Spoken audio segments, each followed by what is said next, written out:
તો આ તરફ રાજકોટથી દિલ્હી જતી ટ્રેનના એસી કોચમાં આગ લાગી છે। સિગારેટ ફૂંક્યા બાદ બેદરકારીથી દુર્ઘટનાનું અનુમાન લગાવવામાં આવી રહ્યું છે। 20913 આ નંબરની ટ્રેનના કોચમાં ધડાકા બાદ આગ લાગી હતી। રેલવે સ્ટાફની સતર્કતાથી મોટી દુર્ઘટના થતા અટકી ગઈ। ગુડગાંવ પાસે રેવારી અને ખડતાલ વચ્ચે આ બનાવ, જેમાં સિગરેટ ફૂંકીને આને ફેંકી દેવાની બેદરકારી જે સામે આવી છે, તેના જ કારણે આ એસી કોચમાં આગ લાગી હોવાનું અનુમાન લગાવવામાં આવી રહ્યું છે। જોકે રેલવે સ્ટાફ તરત જ ત્યાં પહોંચી ગયો હતો। સતર્કતાથી તમામ જે અંદર સવાર લોકો હતા તેમને બહાર કાઢવામાં આવ્યા હતા, જેના કારણે તેમનો જીવ બચી ગયો હતો। આ એક વિડીયો પણ સામે આવ્યો છે કે જેમાં એસી કોચમાં જે આગ લાગી છે તેના દ્રશ્યો સામે આવી રહ્યા છે। ત્યારે આ જ ટ્રેનમાં જે મુસાફરી કરી રહ્યા હતા જે ભાજપના નેતા છે, અમારી સાથે ફોન લાઈન પર જોડાઈ ગયા છે દિનેશભાઈ કારિયા।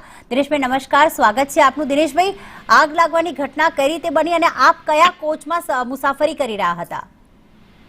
હું પોતે જ H1 કોચમાં હતો, ફર્સ્ટ એસીમાં।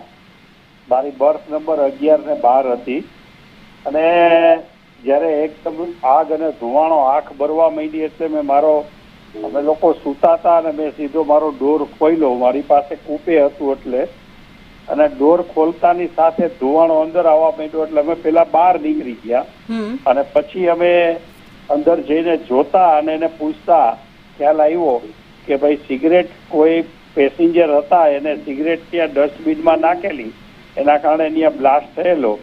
પણ એક ચીજ ચોક્કસ છે કે રેલવેના સ્ટાફની સતર્કતાને કારણે એક મોટી દુર્ઘટના થતા અટકી ગઈ છે, કારણ કે તરત જ ફાયર સેફટીના સાધનો પણ હતા, જેના કારણે એને આગ આખી બુઝાવી નાખી, નકર ઈ આગ સીધી લપેટામાં લે અંદરને આ કોચને। બિલકુલ, આભાર દિનેશભાઈ, સંદેશ ન્યૂઝ સાથે વાત કરવા બદલ।